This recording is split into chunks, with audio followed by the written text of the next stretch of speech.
Hello, knowledge seekers. In this episode of 20-Minute Books, we delve into Becoming Beauvoir, a captivating biography that unveils the life of the groundbreaking French philosopher, writer, and feminist Simone de Beauvoir. Crafted in 2019 by Kate Kirkpatrick, a respected lecturer in religion, philosophy, and culture at King's College London, the book draws from a wealth of previously unpublished letters and diaries. Through these intimate accounts, Kirkpatrick skillfully narrates the evolution of de Beauvoir, tracing her journey from a young intellectual to a towering figure in existentialism and feminism. Becoming Beauvoir is not just a biography, it's an insightful exploration into the making of an icon, detailing the personal challenges and societal hurdles de Beauvoir overcame to forge her path. The author, with notable contributions to the field including works on Jean-Paul Sartre, brings a deep understanding of existentialist philosophy and feminist thought to this compelling narrative. This episode is a must-listen for anyone keen on feminism and gender studies, budding existentialists, and philosophy students. With Kirkpatrick's adept storytelling, Becoming Beauvoir serves as a rich, enlightening read that inspires as much as it informs, inviting readers to ponder over the complexities of intellectual growth, identity, and the enduring impact of Simone de Beauvoir's legacy. Join us as we explore the life and lessons of one of the most influential thinkers of the 20th century, laying bare the process of becoming oneself against the odds.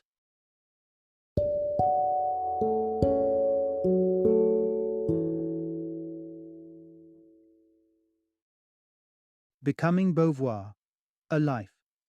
Introduction. Discover the original voice of Simone de Beauvoir.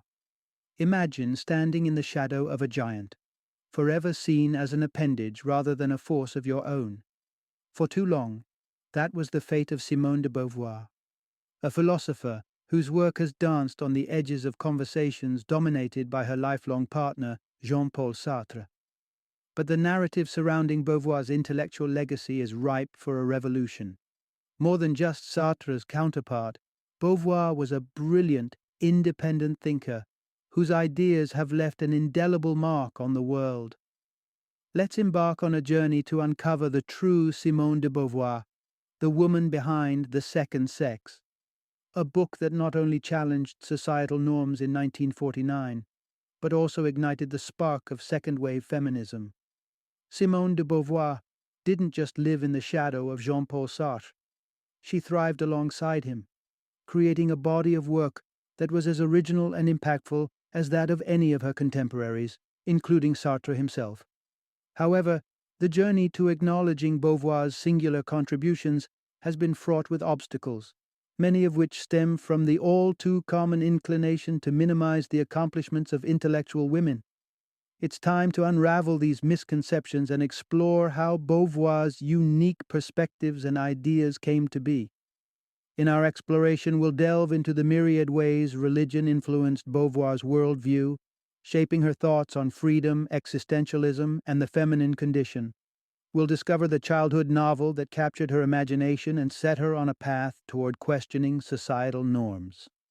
And we'll address a more personal aspect of Beauvoir's life, her initial impressions of Sartre, whom she considered extremely unattractive at first glance. Our journey through Beauvoir's life and work will reveal a woman whose intellectual rigor and passion for justice were as formidable as those of any philosopher of her time. By examining the roots of her ideas and acknowledging the distinctions between her thoughts and those of Sartre, we'll not only pay homage to Beauvoir's legacy, but also gain a deeper appreciation for her role as an architect of modern feminism. Join us as we transcend the misconceptions and celebrate Simone de Beauvoir not as Sartre's partner, but as a pioneering thinker in her own right. Part 1. The Untold Story of Simone de Beauvoir's Brilliance. Picture a scene straight out of mid-20th century Paris. Simone de Beauvoir, effortlessly stylish, pens in hand, surrounded by the ambience of a Montparnasse café. Jean-Paul Sartre, the famed existentialist, is by her side, their partnership emblematic of an era. This iconic image, however, only scratches the surface of Beauvoir's depth and wrongly suggests she played second fiddle in their intellectual duet, a narrative that has done her a great disservice. Here's the truth we've been missing. Simone de Beauvoir has been misrepresented all her life. Diving deeper into her life challenges the age-old portrayal of Beauvoir as merely the lesser half of a philosophical power couple. The societal norms of her era struggled to accommodate a woman whose intellect and independence burned brightly, leading to a skewed interpretation of her legacy. Critical examination, bolstered by newly unearthed personal journals and letters, paints a radically different picture of Beauvoir's intellectual journey and personal life. Beauvoir's contributions to existential thought were groundbreaking, long before Sartre's Being and Nothingness took the intellectual world by storm. In 1943, Beauvoir was already exploring foundational concepts in her own journals. The ideas of being for myself versus being for others, pivotal in existential philosophy, were topics she had mulled over in depth, suggesting her influence on Sartre's thinking may have been understated. Moreover, her correspondence reveals a woman whose emotional world was far richer and more complex than her public persona suggested. Her relationship with Sartre, while intellectually symbiotic, was not the sum total of her emotional life. Her affectionate letters to other men, particularly filmmaker Claude Lanzmann, highlight a side of Beauvoir that was misunderstood by many during her life and long after. Despite these revelations, societal biases continued to cast a shadow over Beauvoir's intellectual stature. In France, she was derogatorily dubbed Notre Dame de Sartre, reducing her to a mere adjunct of Sartre. Even more reductive, the New Yorker labeled her the prettiest existentialist you ever saw, focusing on her appearance rather than her profound contributions to philosophy. The misrepresentation of Simone de Beauvoir is a testament to the challenges she faced as a woman of formidable intelligence and fierce independence in a time when such traits were unwelcome. It's high time we recognize and celebrate Beauvoir for the pioneering thinker she truly was, beyond the shadows and misconceptions that have long obscured her legacy. Part 2. Early influences on Simone de Beauvoir's philosophical journey. In the heart of Paris in 1908, Simone de Beauvoir opened her eyes to a world that would be incessantly explored and questioned through her future works. Born into the comforts of an upper-middle-class family, her early environment was rich with intellectual and spiritual contradictions that would later sow the seeds of her groundbreaking philosophy. The essence of Beauvoir's philosophy can be traced back to her childhood experiences, a period where curiosity and innate intelligence set her on a path to becoming a formidable thinker. At the core of Beauvoir's formative years was the stark contrast in her parents' beliefs. With a devoutly Catholic mother and an atheistic father, Beauvoir was exposed to the concept of difference and debate from an early age. This juxtaposition of faith and skepticism in her family created a fertile ground for her to develop a keen sense of inquiry and intellectual rigor. She later reflected on how this environment catalyzed her evolution into an intellectual, acknowledging the vital role these varied influences played. Despite leaning towards her father's atheistic views in her adolescence, Beauvoir's early immersion in Christianity imparted her with a profound sense of egalitarianism. The principle that all beings are equal in the eyes of God deeply resonated with her and laid the philosophical groundwork for her later advocacy for political and social equality. Moreover, Beauvoir's early engagement with literature sparked pivotal questions that would echo through her philosophical and feminist stances. One notable example was her encounter with Louisa May Alcott's Little Women at just 11 years old.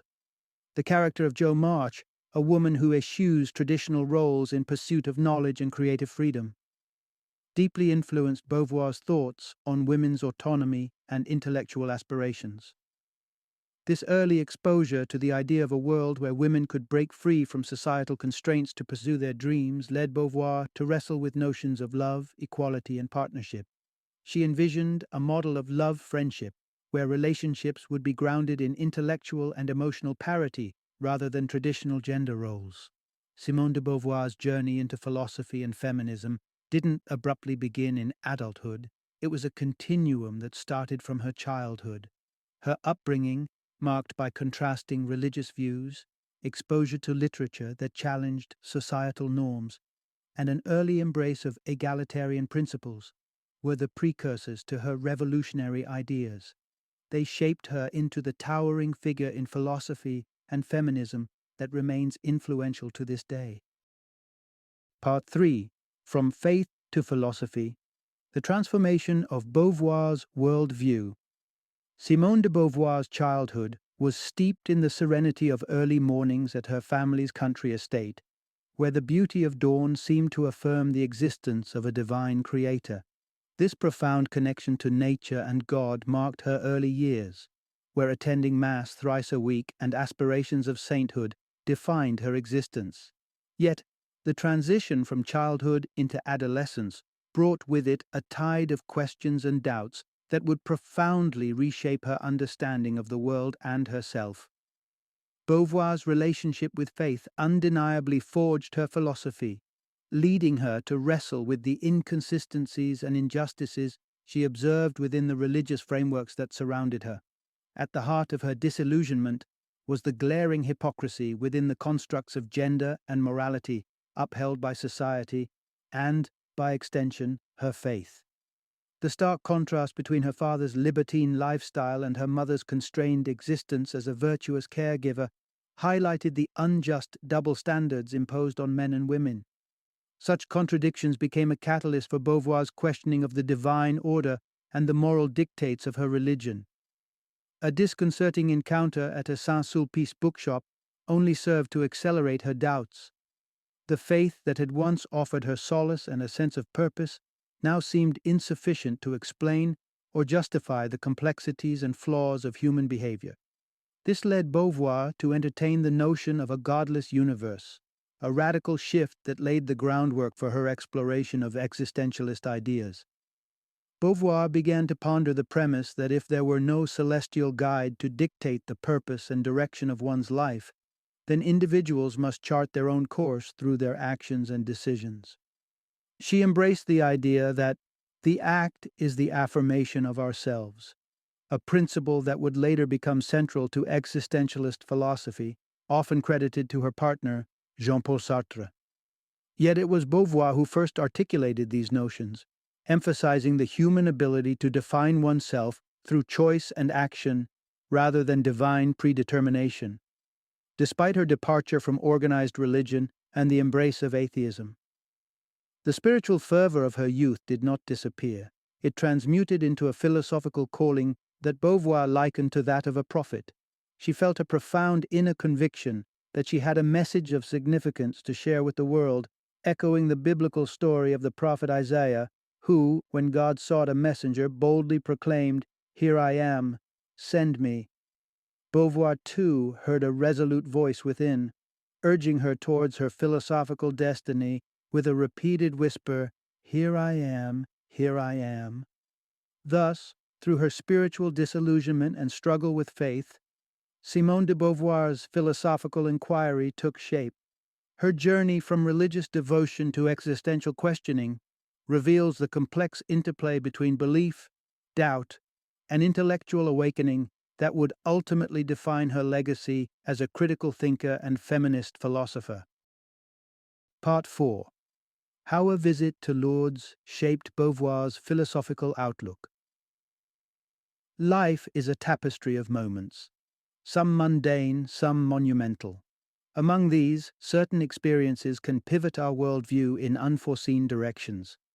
For Simone de Beauvoir, such a moment occurred in the summer of 1926, propelling her toward an introspective journey that would deeply influence her philosophical musings.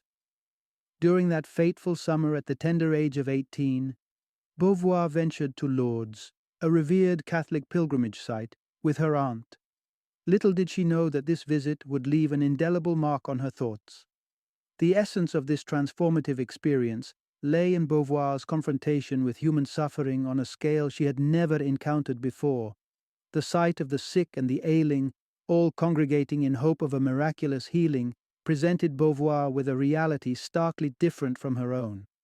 She grappled with feelings of revulsion and guilt, recognizing a dissonance between her intellectual pursuits and the palpable agony around her.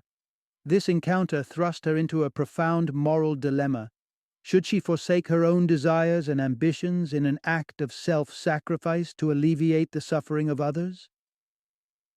Upon reflection, Beauvoir steered away from the notion of absolute self-denial.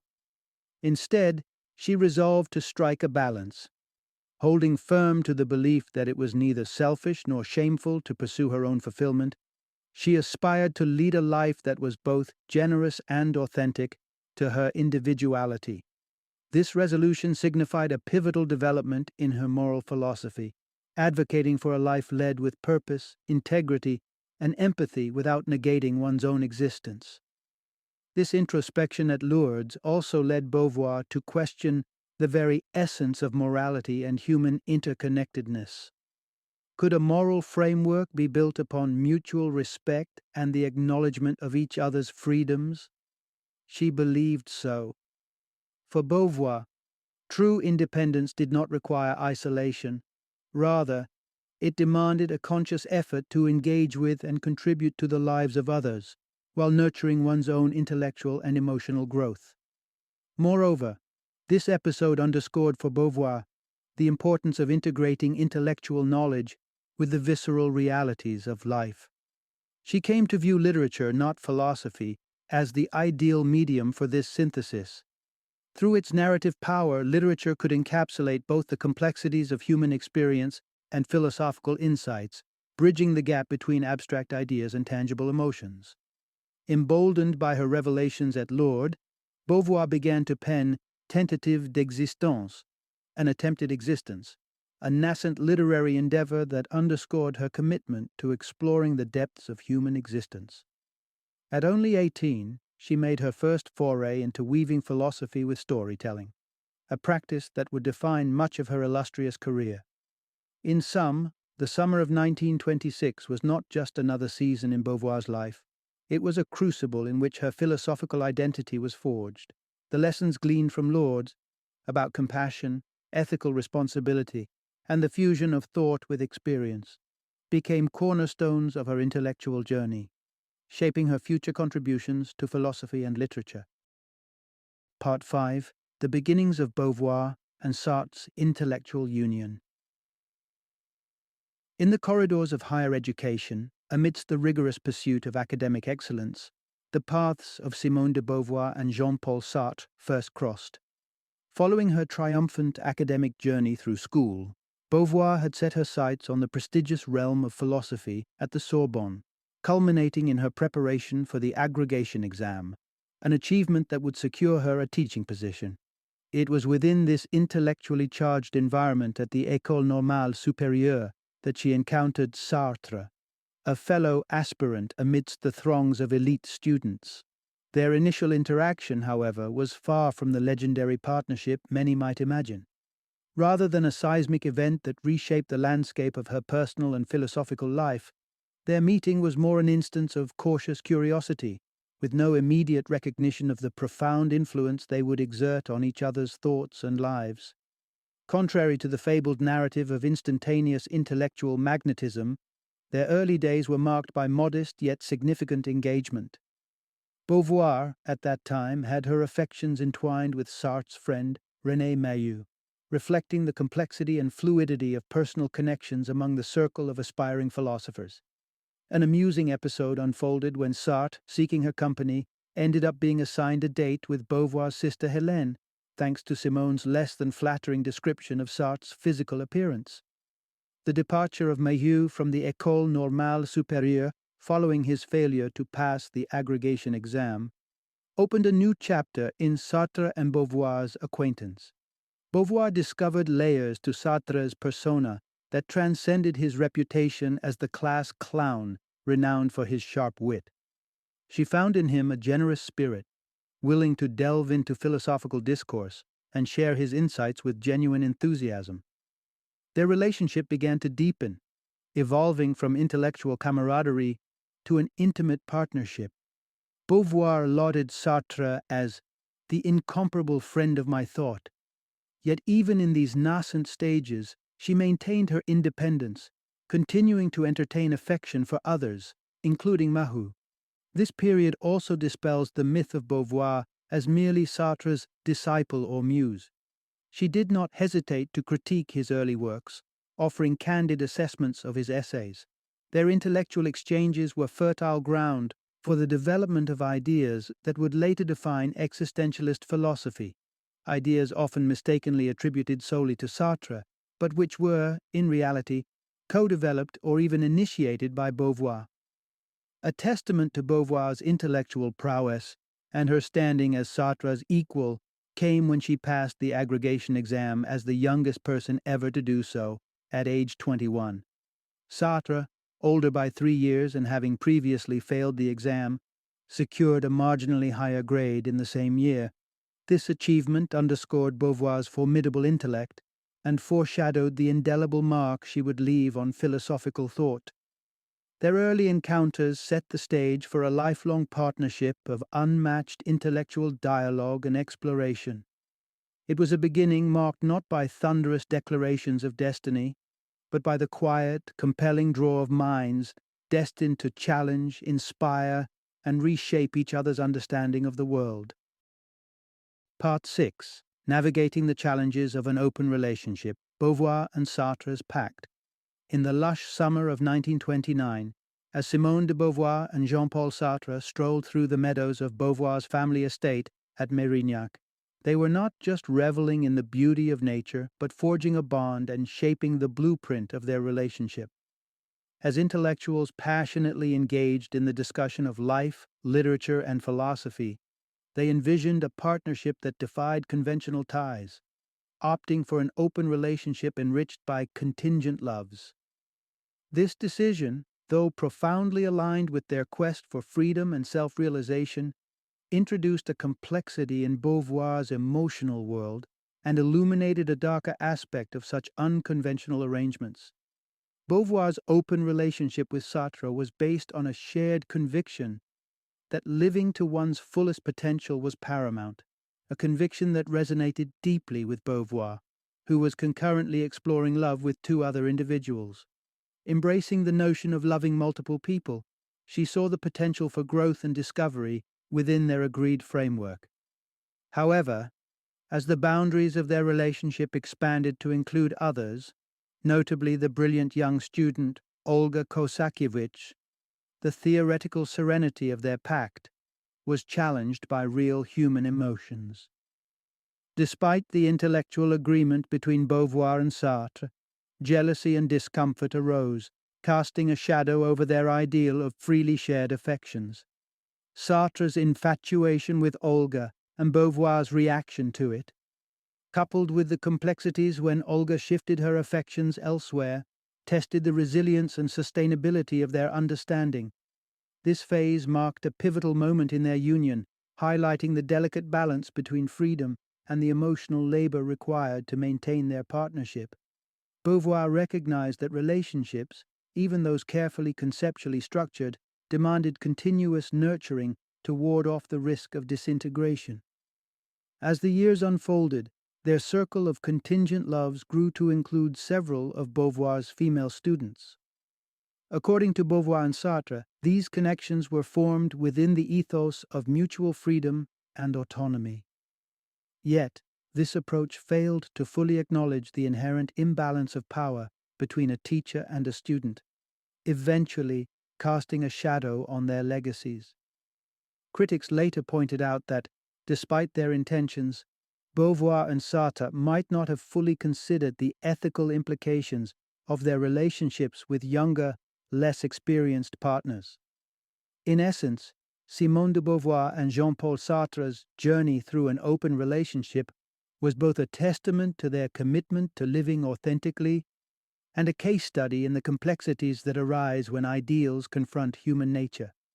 Their experience underscores the nuanced challenges of navigating love outside traditional norms, lessons that remain pertinent in contemporary discussions about relationships and autonomy. Part 7. Exploring the philosophical rift between Beauvoir and Sartre. In the intellectual landscape of 20th century France, few partnerships were as prolific or as intriguing as that of Simone de Beauvoir and Jean-Paul Sartre. Their collaboration and mutual influence shaped the contours of existential philosophy, a realm in which they both were towering figures. However, even within this shared philosophical endeavor, there existed points of divergence that not only highlighted their individuality, but enriched the discourse itself. One significant area of disagreement emerged following the publication of Sartre's Being and Nothingness in 1943, a seminal work that crystallized his existentialist philosophy. Within the spine of this book lay concepts and assertions that sparked Beauvoir's critical reflection, ultimately inspiring her to explore and articulate her own distinct philosophical vision.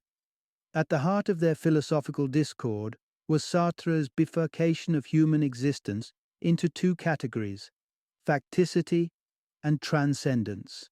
Facticity encompassed the aspects of one's existence that are given, not chosen, such as ethnicity, gender, and socioeconomic status. Transcendence, meanwhile, represented the capacity to rise above these immutable circumstances through the exercise of freedom and choice. Sartre argued that to resign oneself to one's facticity, to view these given aspects as defining the entirety of one's identity, was to live in bad faith. He posited that authentic existence required an acknowledgement of one's inherent freedom to transcend given circumstances. This perspective, encapsulated in Sartre's analysis of a waiter who over-identifies with his role, underscored the philosophical imperative of self-determination. Beauvoir, however, identified a critical oversight in Sartre's framework: the element of power, or rather, the lack thereof. She questioned the applicability of Sartre's notions of freedom and transcendence in contexts where external oppression severely limited an individual's agency. Her queries were incisive. How could a woman confined to a harem exercise true freedom? Could individuals persecuted for their racial or religious identities simply transcend their circumstances? Her critiques of Sartre's model led Beauvoir to develop her own nuanced understanding of existential freedom, one that was acutely aware of the contextual limitations imposed by society and history. Through works such as Pyrrhus and Cineas and the Ethics of Ambiguity, Beauvoir elaborated on the complexities of freedom, facticity, and power, proposing a model of existentialism that recognized the intricate interplay between individual agency and structural constraints. This philosophical divergence between Beauvoir and Sartre did not denote a rift in their partnership, but rather illustrated the depth and breadth of existential thought. Beauvoir's challenge to Sartre's notions of freedom and transcendence did not just offer a critique, it expanded the existentialist discourse, incorporating a critical analysis of power dynamics and the conditions under which genuine freedom might be realized. Through this philosophical dialogue, both direct and indirect, Simone de Beauvoir and Jean-Paul Sartre enriched the fabric of existential philosophy, demonstrating that intellectual collaboration thrives not merely in agreement, but in the constructive tension of divergent viewpoints. Beauvoir's contributions, in particular, underscored the importance of considering the real-world implications of philosophical ideals, ensuring that existentialism remained deeply connected to the lived experiences of individuals navigating a complex and often unjust world. Part 8. Beauvoir's Ethical Compass in Philosophical Inquiry. As the tapestry of existential philosophy was woven in the mid-20th century, Simone de Beauvoir embarked on a path that diverged from Jean-Paul Sartre's, particularly in the realm of ethics. Her profound contemplation on the ethical life and the responsibilities that come with freedom marked a significant departure from Sartre's existentialist nucleus, forming the bedrock of her philosophical legacy. The crux of this divergence lay in their conceptualization of freedom and its application within the bounds of ethical living. While Sartre's magnum opus, Being and Nothingness, broached the subject of ethics, it left an open field rather than a cultivated garden.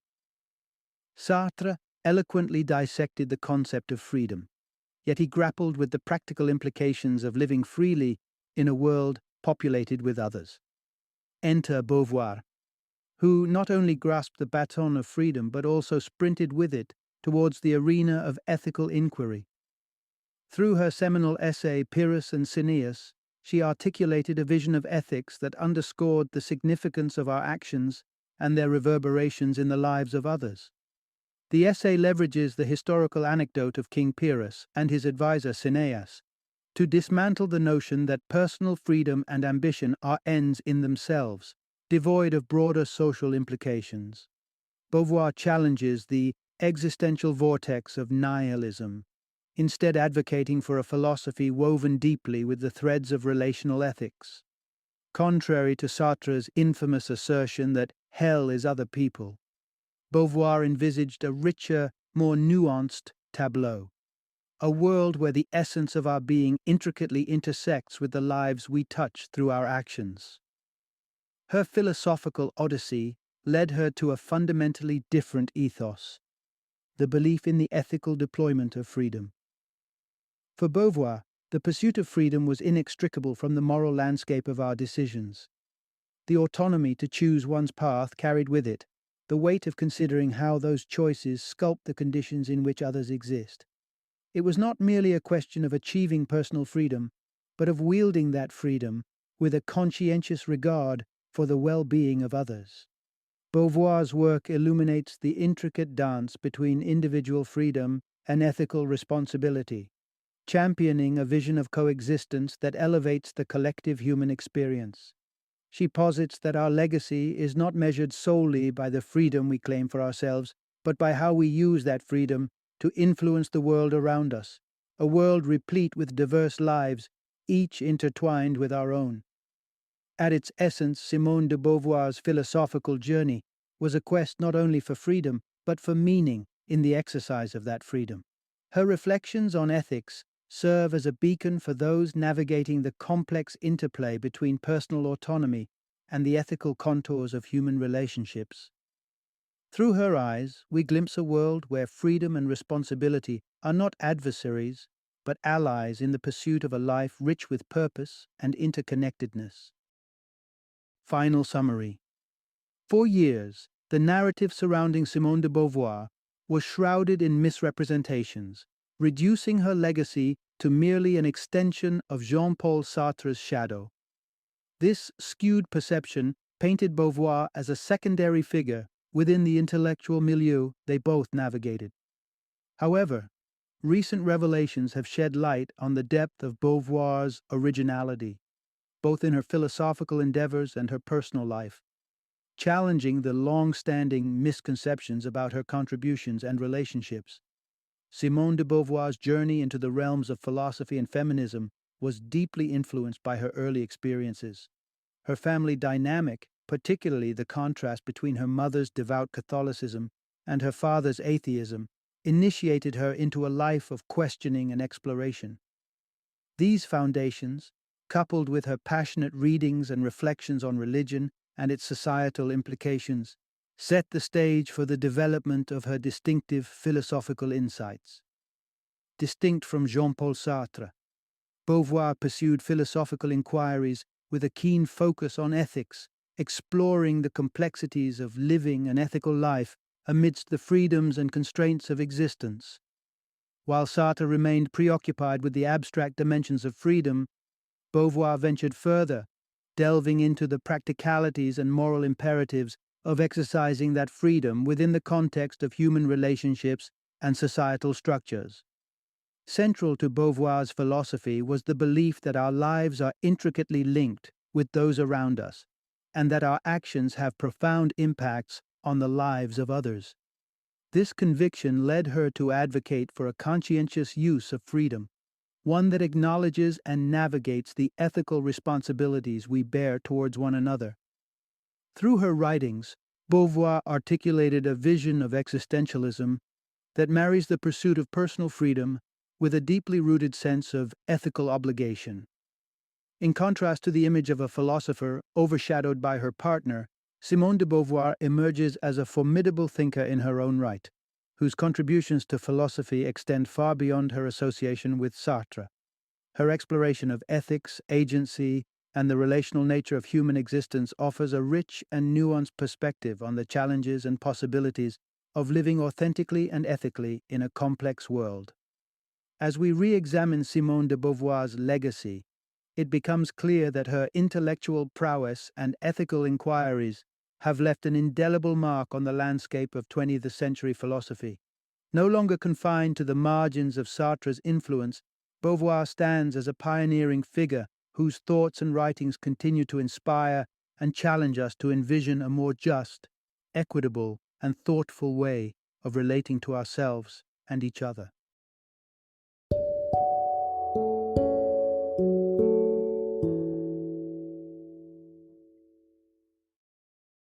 Thank you for joining me today on this journey of learning and discovery as we explored the insights of another thought-provoking book in our growing library of knowledge.